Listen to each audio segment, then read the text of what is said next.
In this video, we will be walking through the different tools you can utilize in the LISNR portal for managing users, downloading samples or LISNR SDKs, creating test tones, and more.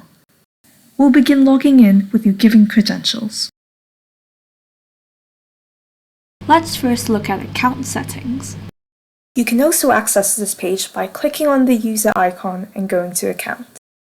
Here, I will be able to edit profile and also change password.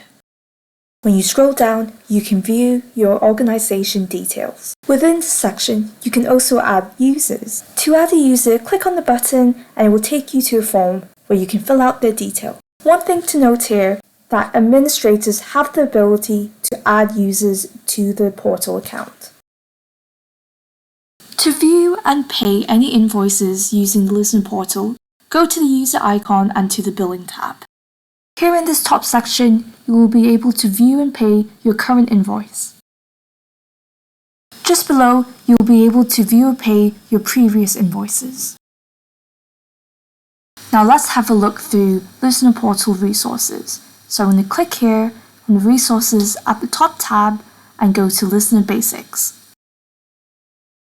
Let's head into the first card called Getting Started. Here you will be able to access any introductory guides to using the portal. Let's go to the second card now, FAQs. Here is a collection of articles containing FAQs asked by customers. These include general topics such as tone safety, compatible hardware, and offline capabilities. Last but not least, the final card on the LISNR Basics page, we have developer resources. Another way to open this page is to head to resources and you can see developer resources in that tab. This is the developer resources page. This is where the Radius SDKs and sample app source codes for each designated platform are located, as well as the section for using the LISNR API to generate tones. Let's have a look at one of the platforms, let's say Android. I'm going to head into the Android, and over here you can see that for Radius, I can download the SDK via this button, and I can also download the sample project source code through this button. Over on the right hand side, you'll be able to see documentation for that specific platform, including SDK documentation, sample app user guides, and more.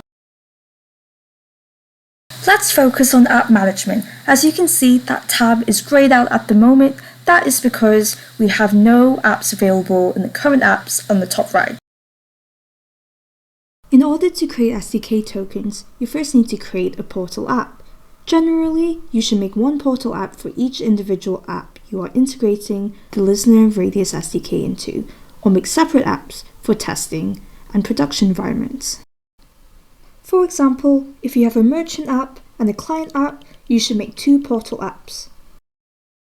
If you are performing testing with these apps, you should then have 4 portal apps in total. Now let's have a look at how to create a new app. To create a new app, I'm going to click on this red button. In order to create a new app, I need to set the app name and also pick the SDK type.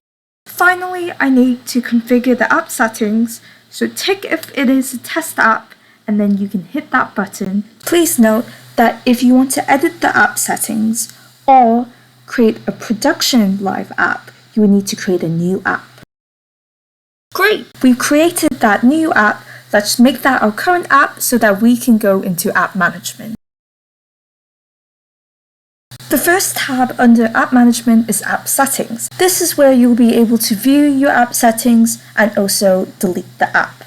Please note that once you delete the app, this action cannot be undone. Next under app management is SDK tokens. In this section, you can access and create SDK tokens which are required when using Radius SDK in your application. Within the app of your choice, click on this red button to create an SDK token. If you are developing for an iOS application, enter the Apple Bundle ID over here. For Android applications, enter your Android app ID over here. If you are developing on a desktop platform such as Linux or Windows, you can leave these fields blank. You can see in this list view when each of your tokens will expire, which is tied in with the expiration of your LISNR portal account. The API token section is where you can create tokens that are required for using the LISNR API. This is utilized to create tones without the use of a Radius SDK or application. Creating an API token requires no fields, and you can see that a link to the API documentation can be found here.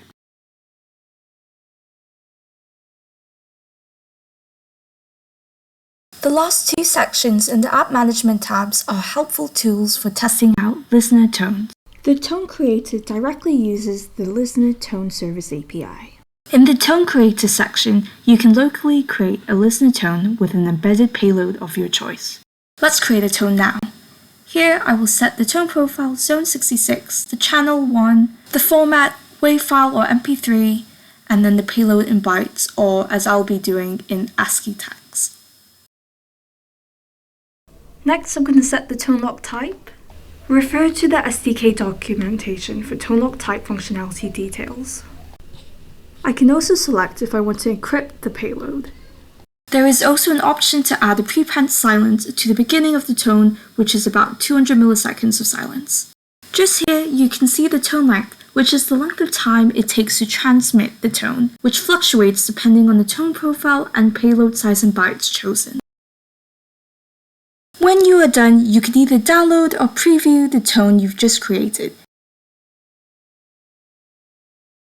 On this page, you can scroll down to find out more information about tone options, which include the sections Profile, Channel, Payload, tone lock value, encryption, and transaction types.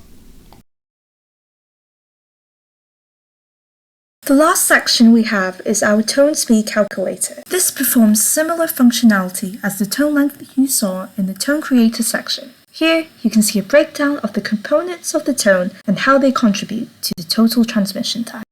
You can change the number of bytes and the tone profile type to decide which combination will be best utilized in your application. For the Radius 3.1 tone profiles, you can also add encryption to see how that would affect your total transmission time. Should you have any portal or product questions or technical issues, please submit a ticket via the portal, where you can enter a title, details, attach any relevant files, and include your contact email. Our team will get back to you as soon as possible. That concludes the walkthrough of the LISNR portal. Be sure to contact the customer success team if you have any further questions. Thanks for watching!